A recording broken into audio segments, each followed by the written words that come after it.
This is Nathan Lindorf with The Rational Independent. Today we are diving into the 2020 election claims of fraud and an editorial at USA Today.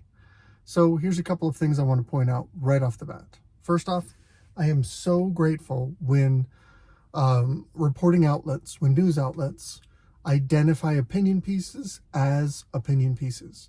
There used to be this really strong bulwark in reporting where you had editorializing, opinion type writing, and separately hard news, fact-based reporting. And unfortunately, in the modern news and information infrastructure, for lack of a better word, there's just not. Those lines get blurred. So I'm grateful, first off the bat, USA Today right at the front says, opinion. This piece represents a collection of opinions from various sources. And the reason why I'm grateful for that is because the author who writes it basically speaks authoritatively as if he's stating fact. So let's get into it. Trump paid me to find voter fraud. Then he lied after I found 2020 election wasn't stolen. The cries that the 2020 election was stolen or lost due to voter fraud continue with no sign of stopping. But if, interesting grammar Nazi moment, that's not supposed to be capitalized. But if voter fraud had impacted the 2020 election, it would have already been proven. Growing up, I learned a lot of things out of books, history books and the like. I was a voracious reader as a young man and consumed a fair amount of information. And the interesting thing is when you read basically historical summaries of past events, everything is pretty coherent, pretty cogent, pretty well put together, particularly if you're trying to teach a set of facts. If you're a seventh grader reading a history textbook on Pearl Harbor, then you're going to get a pretty standardized version of events. And part of that is because distance can breed clarity. As we get more and more context on an event, we gather more information that may not be available right in the moment, et cetera, and you can begin to put the pieces together. But as I'm living through the chaos and turmoil of modern events, I like to periodically think, what would this look like written in a textbook 30 years from now? I guarantee the confusion, the mess, the many, many variables that affect how you reach your own conclusions on these topics are going to be boiled down and distilled, and we're going to lose 90% of that confusion, and it's going to be presented in a sanitized way. In fact, you can definitely even see this for yourself.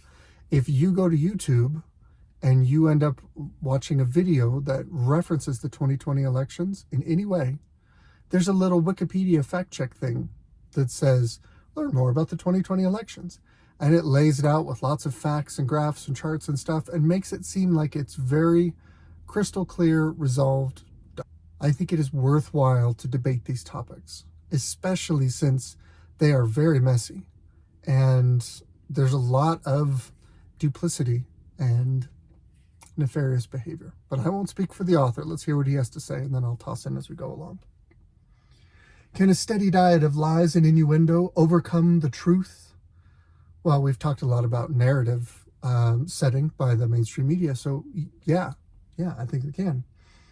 In November 2020, former President Donald Trump asserted that voter fraud had altered the outcome of the 2020 presidential election. The day after the election, his campaign hired an expert in voter data to attempt to prove Trump's allegations and put him back in the White House. I am the expert who was hired by the Trump campaign. Okay, so his company did this in-depth analysis, and a bunch of House and Senate committees looked at it, and we have the special counsel wanted it, and the Fulton County in Georgia. Those emails and documents show that the voter data available to the campaign contained no evidence of large-scale voter fraud based on data mining and fraud analytics. More important, claims of voter fraud made by others were verified as false, including proof of why those claims were disproven. This is one of the reasons why I really, really didn't like the people that went around. This is one of the dangers of conspiracy theory type thinking.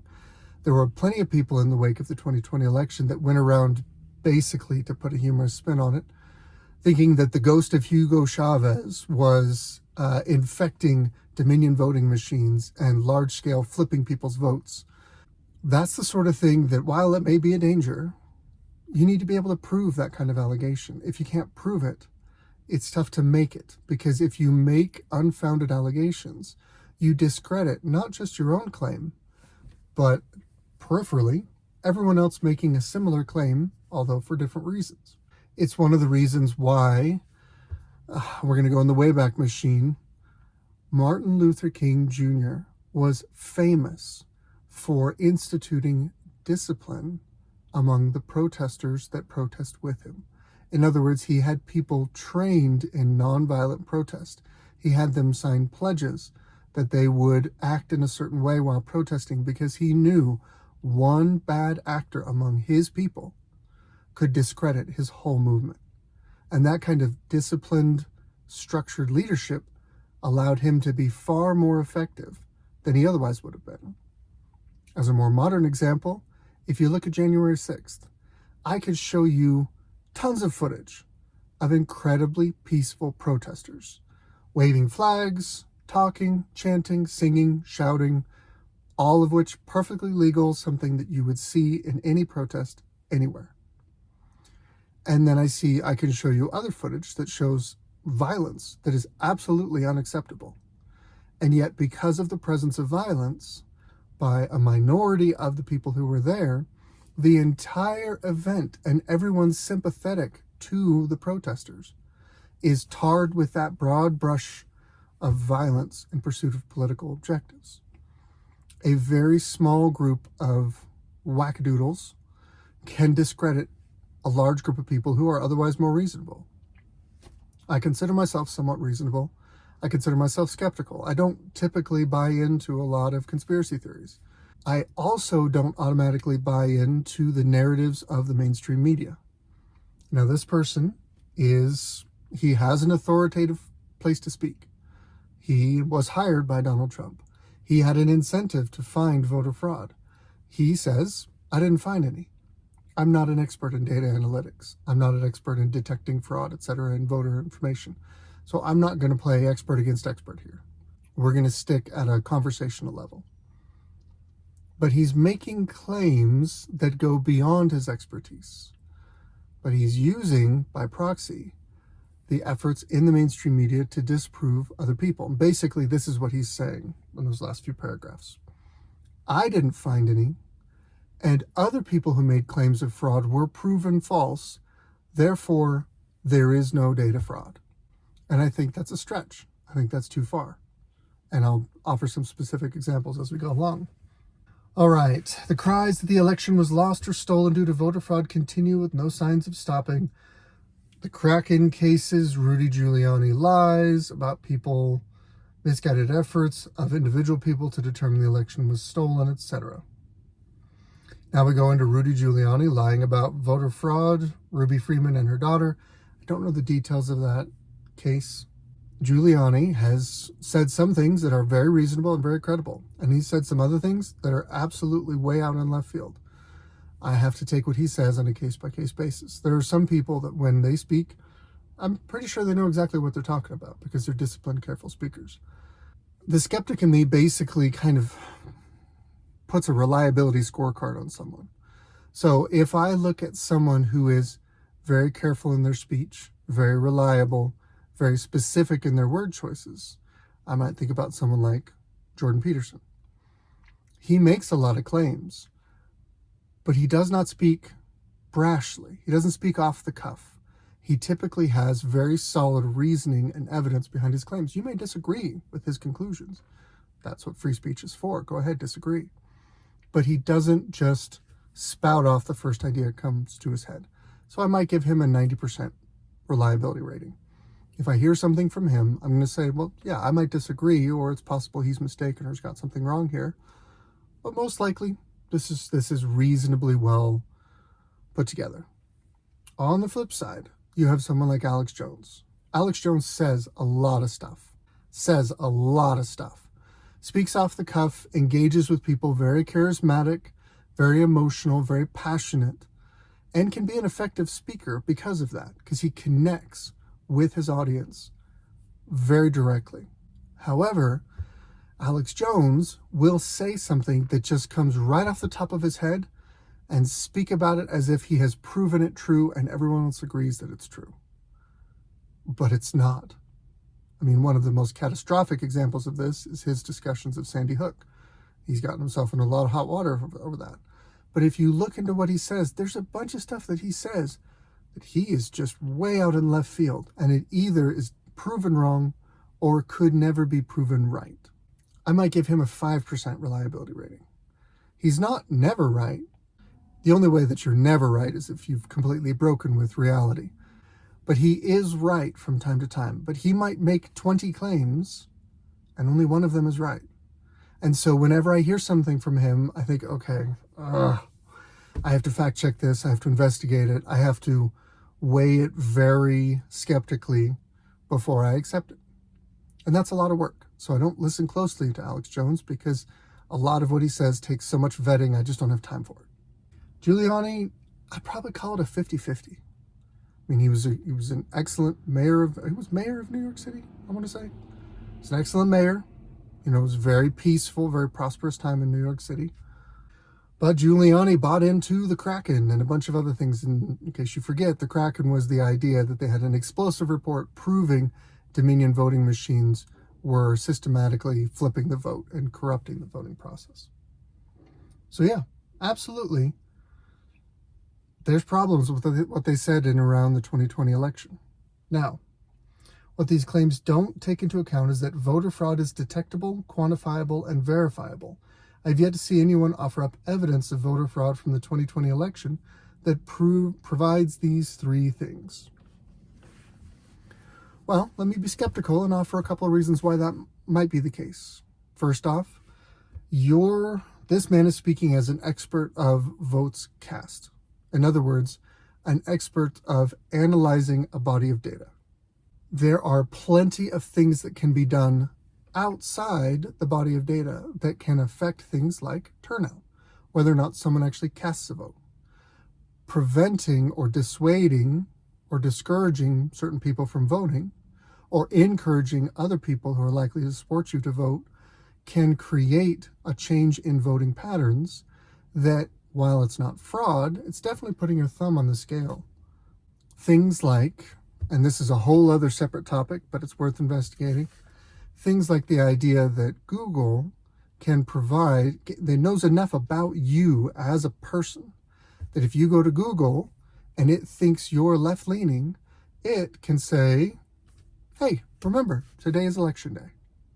Or if it thinks you're right-leaning and it doesn't want you to vote, the Google search page will offer a different page to you and not remind you that it's voting day.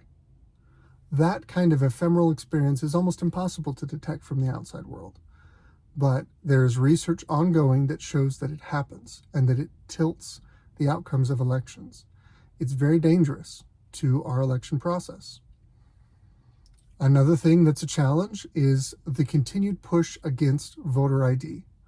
The simple truth is all jurisdictions in America should support the idea that you should have to validate who you are, that you are registered and allowed to vote, that you haven't already voted, and once your vote is cast and that box is ticked, someone else can't come back in and duplicate vote or vote in your stead or vote for you or whatever. You should have clean, clear voter rolls that are updated. This is basic vote integrity, election integrity process. I'm not saying it happens all the time. These are examples of things that could distort the vote that wouldn't necessarily show up from straight data analysis. Here's another one. In 2020, we had a tremendous increase in absentee ballots and ballot drop boxes. And yet, somehow we got pushback that these were just as secure and were totally fine and not worth investigating, or it wasn't even valid to question the validity or the security of drop boxes, unmonitored drop boxes, or mass absentee ballots. Here's an example. My family moved in the summer of 2022. which meant when the 22 midterm election came around, we still owned the property. We hadn't sold it yet. It was on the market. We still owned the property in Arizona, but now we lived in Colorado, which meant that Arizona mailed us absentee ballots in Arizona. What if someone else gets a hold of those ballots? What if we get a hold of those ballots and decide to cast a vote twice? Who's going to stop that? Mass absentee ballots create problems with election integrity. And yet it might be difficult to detect. If you're looking at just Arizona, then you would see a vote from us like we have done for the last decade. If you see Colorado, you'll see a vote for us because we live there. Unless you do a compare and contrast between those two, you're not going to detect that issue. So not everything is detectable just from looking at the data.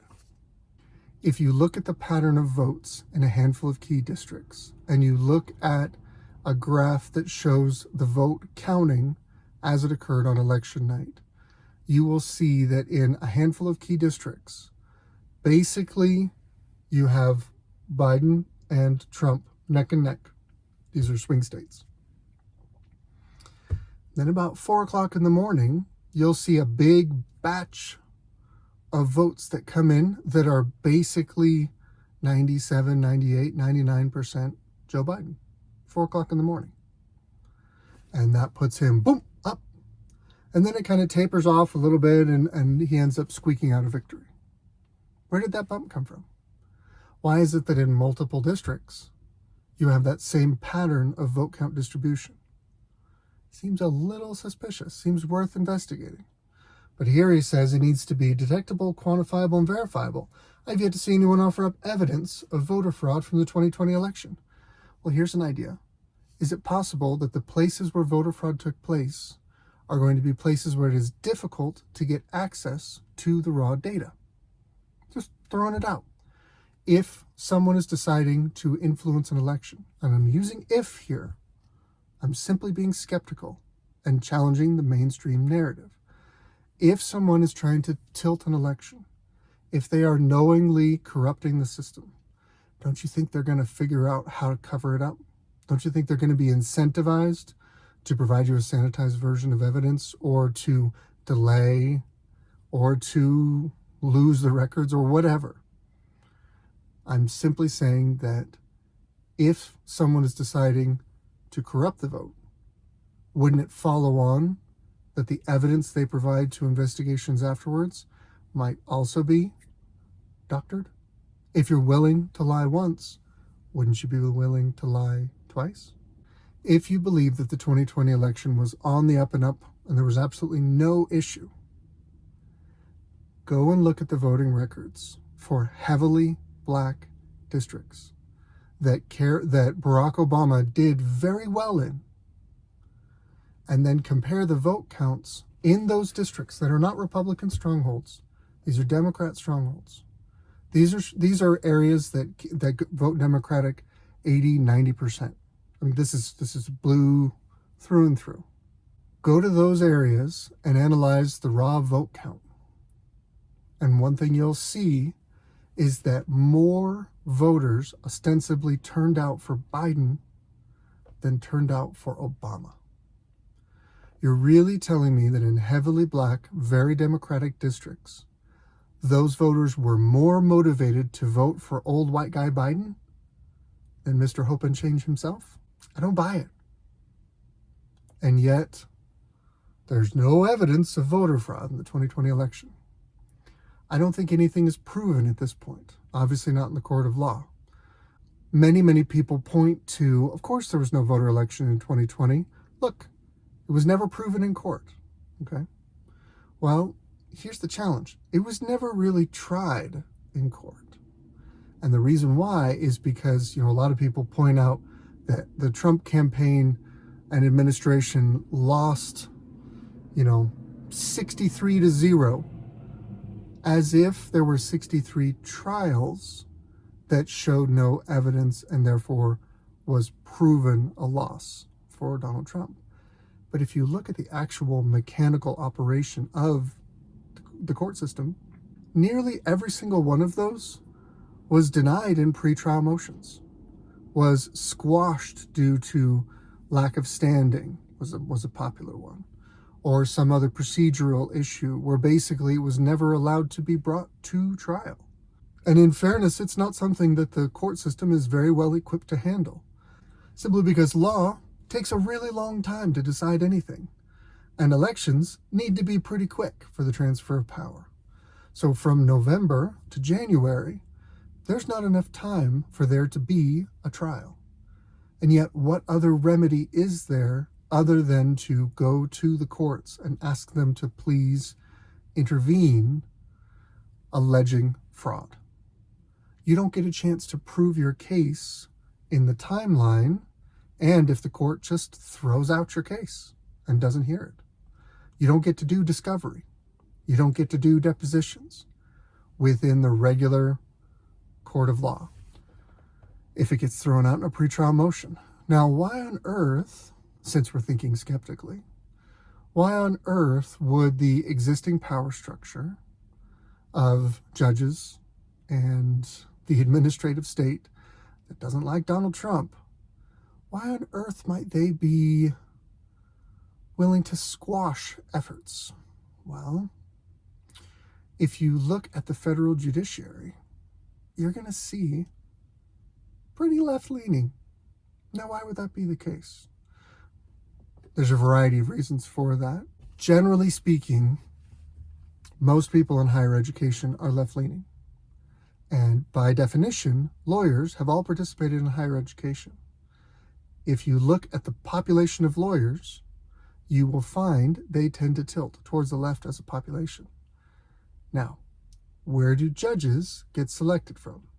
They don't get selected from the broad population. They get selected from the population of lawyers. So, if the population of lawyers has a bent one direction politically, it makes sense that judges have a bent that way, that same way. Again, I'm not saying any one of these factors is a slam dunk. I am advocating for skepticism. My company's contract with the campaign obligated us to deliver evidence of voter fraud that could be defended in a court of law. The small amount of voter fraud I found was bipartisan, with about as many Republicans casting duplicate votes as Democrats. I appreciate that he's carving out a caveat as we return to this man's opinion piece. Opinion versus opinion today. Namely, he's clarifying that he needed to turn over evidence of voter fraud that could be defended in a court of law, which means the kind of skeptical type, broad-ranging questions we've been asking today don't fit into that. He's basically saying concrete, tangible proof of voter fraud. For instance, this person voted, here he is on the voter rolls, he voted. And then, based on looking at the data, you could then come over and say, oh, here's a death certificate and an obituary. This person is dead. How did he vote if he's dead? We've proven voter fraud. That can be proven in court. That gets handed over to the Trump administration. I would argue that's the exception to the rule. Ooh. I remembered one more thing that just might have tilted things just a little bit. There's a famous thing in political circles called the October surprise.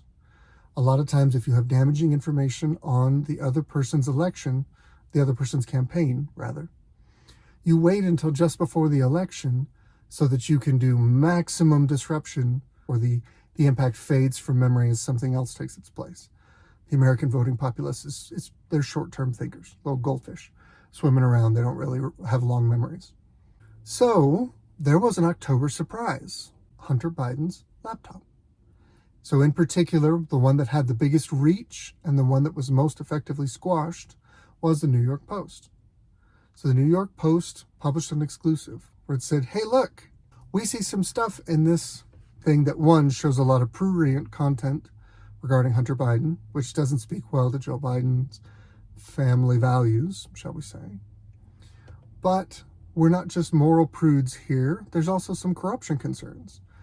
From a cursory examination, these are some communications from Hunter Biden, who is famously known for doing business throughout the world in a lot of messy places, corrupt places, where Hunter Biden appears to be implicating his father in his business, which implies the idea that there could be some influence peddling here. there could be some concerns with corruption where the Biden family are receiving benefits from Joe Biden's public service. And if the President of the United States is corrupt in some kind of influence peddling scheme, that's a major, major problem. Here's the interesting thing.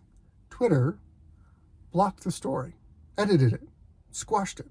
Facebook did too, effectively silencing what could otherwise be a major controversy. It's a sign of how effective having a bias in the information delivery systems is when it comes to elections. Think about the opposite effect if Donald Trump Jr. had a laptop that had all this content and implicated Donald Trump in pay-for-play deals with Vladimir Putin.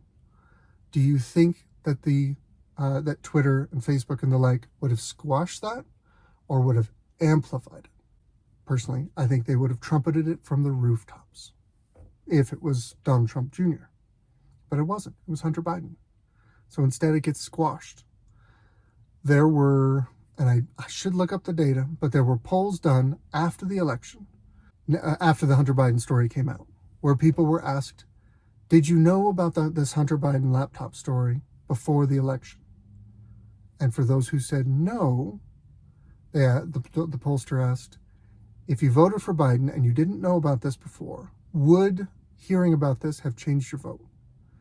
And I want to say it's something like 10 or 20% of people who fit that category said, yeah, that would have affected my vote. It's significant because the margin of victory was so narrow in those handful of key states that a certain percentage of Biden voters would have flipped their vote or not voted due to that article. Now you have a distortion. Now you have a corrupt election, but not voter fraud. So again, this man speaking authoritatively to his expertise, and then he steps outside it and makes a global case that is just flat wrong. Okay, small numbers of deceased voters, sure. Additional legal hurdles beyond solid evidence of fraud stand in the way of any effort to overturn or negate an election result through our legal systems. That we pointed that out a few times. Even if it could be shown that more fraudulent votes were cast in a state than the margin of victory, no one can determine for which candidate each fraudulent ballot was cast because it was anonymous. Understandable. Again, this is one of the reasons he's pointing out it's difficult to overturn the case of an election alleging voter fraud, which is just, frankly, it's true. It's actually pretty easy to get away with fraud because it's tough to prove. I can admire the discipline it takes to stay on message on a single issue. There's no doubt that voter fraud can animate people. It is one thing to provide a rallying point for supporters and quite another to drag our election infrastructure and legal system into a foundationless set of false claims. I've just pointed out there's at least a dozen election integrity issues that we need to discuss and analyze and solve if we're going to have confidence in our election system going forward. That shutting down that conversation doesn't help. I don't know if you've ever been in a relationship before, but if someone has real concerns about your relationship and you muzzle them, you shut them up, you say, we're not going to talk about that, that doesn't make the relationship better. It makes it worse. It makes it so much worse because what we believe to be true in our hearts, what we see going on around us is real to us. And if you squash that, if you prevent our ability to express that, you don't make us stop believing that. You make us continue to believe that and also believe that you're trying to silence us. Now we have two problems where we used to have one problem. Better use of our time, money, and energy would be to address systemic weaknesses in our election system. Okay, so what do you think are weaknesses? The distressing lack of national election infrastructure to enforce election integrity. So this is a voting expert, but he doesn't understand how the Constitution handles voting, i.e., we don't have a national election, so we shouldn't have national election infrastructure. We have 50 state elections, and those state elections are handled based on individual state legislature and Secretary of State implementing the laws that are passed by that state legislature. How do you have a national election infrastructure to enforce 50 independent elections. Destructive practices to our elections, such as gerrymandering. Yeah, gerrymandering is terrible, but both sides do it. Both sides do it because it's effective at preserving power for the incumbent. Here's one way that we might look at reducing the power of the incumbents. Term limits. You're not going to change human nature, so you're not going to change gerrymandering. Sorry. Leveling the playing field so that our elections become fairer and more competitive. Fairer isn't proper grammar, but whatever. What do you mean by leveling the playing field? Nice and vague, fluffy, means nothing, whatever. If voter fraud had impacted the 2020 election, it would have already been proven. Maintaining the lies undermines faith in the foundation of our democracy. It's not a democracy. Oh, it's like, what do they call them, dog whistles? Our democracy is a dog whistle. Our democracy is a phrase that says, I'm a lefty who either doesn't understand the Constitution or I don't like the way the Constitution runs things and I would like to change it. And I'm going to start that by trying to influence the average voter into thinking that we live in a democracy. And of course, a cute puppy. We're going to go ahead and focus on the puppy. So there you have it. Here we are, 2023, coming up on 2024, still relitigating 2020 national election. The presidential election of 2020. Why are we relitigating it? Well, to me, it's pretty clear. We're relitigating it because there's a bunch of people who are not convinced that everything was all fine and hunky-dory. And by the way, Time magazine put out an article that said, thank goodness, here's this collection of people who decided to work together to tilt the outcome of the 2020 election to save us from Donald Trump. In other words, proving from Time that there was a loose conspiracy of powerful interests who decided to tweak voting behavior, tweak the election infrastructure to try and prevent Donald Trump from being reelected, but spinning that to be a virtuous effort. That is evidence that the election was not valid, that there was funny little hijinks going on all over. But they're saying that was virtuous because it saves us from Donald Trump. In other words, we're relitigating 2020 because there are people who, heading into 2024, want to pull the same tricks again and get away with it again. And there are other people saying, we saw what you did last time. We're not going to put up with it again. In other words, 2020 was the preliminary. In many ways, 2024 is going to be the main event. Things are going to get really, really messy. Here we are, January 2024, staring down the barrel of our next election. We've got some problems. Here's hoping we have the courage and the clear-mindedness to deal with it. This is Nathan Lindorf with The Rational Independent. This has been my Reddit rant. Good luck out there.